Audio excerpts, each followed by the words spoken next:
My name is Leonard Baca. I am associated with the Equity Assistance Center, which is located at the University of Colorado in Boulder, Colorado, and is part of the Buenoeac Center for Multicultural Education. We refer to the center as the EAC Center. The purpose of EAC, it's one of 10 centers in the nation, and it is here to serve school districts as well as departments of education in the 6 states surrounding Colorado, namely Wyoming, Utah, North South Dakota, and Montana. In that work, we provide training and technical assistance to school districts who request those services for us around issues of equity. Equity dealing with national origin, language equity, disability equity, gender equity, any of the equity areas as part of the Civil Rights Act that school districts would like assistance with, we are able to provide those services free of charge.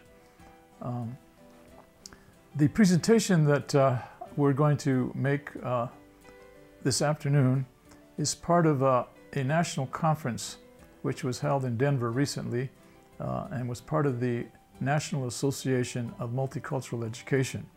Actually, it was a 3-hour pre-conference institute, and the topic that we dealt with was response to intervention, and that, of course, RtI is a big national movement that most school districts are a part of, and certainly something that is important to all of us.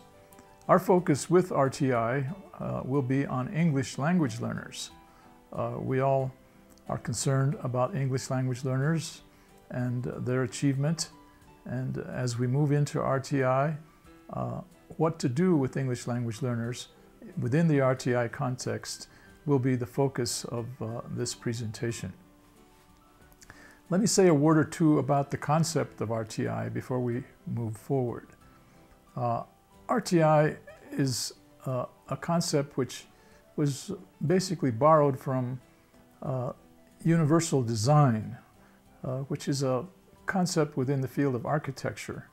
In universal design, architects realized that when they planned to build a new building, that they needed to do everything possible to accommodate every possible user of the building so that they don't have to come in later and put in elevators or build ramps for people in wheelchairs and things like that as an afterthought, but rather take those into account before they construct the building.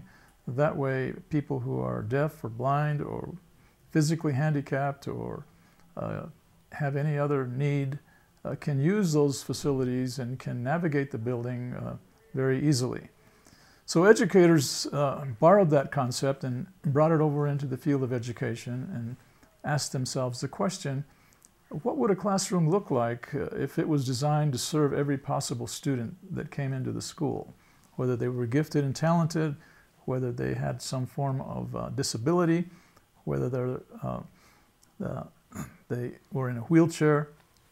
Regardless of their situation and their need, the school and the classroom would be able to provide meaningful services to them.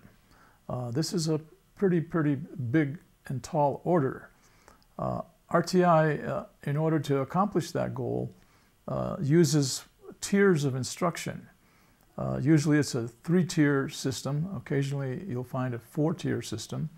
The idea being that the first tier is there to serve successfully a good 85% of the students. And some students who are struggling and not making adequate progress would be assisted through a Tier 2 intervention.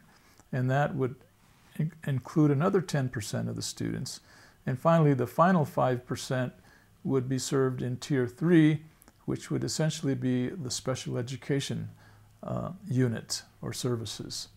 So that's a quick overview of the 3 tiers of instruction of RtI. And in terms of English language learners, we of course know that in many places throughout the country there are English language learners, and that 75% of those are Spanish speakers. So our presentation will focus on Spanish-speaking English language learners within the RtI framework. And I welcome you to I invite you to take notes of any questions or concerns that you might have as we move ahead.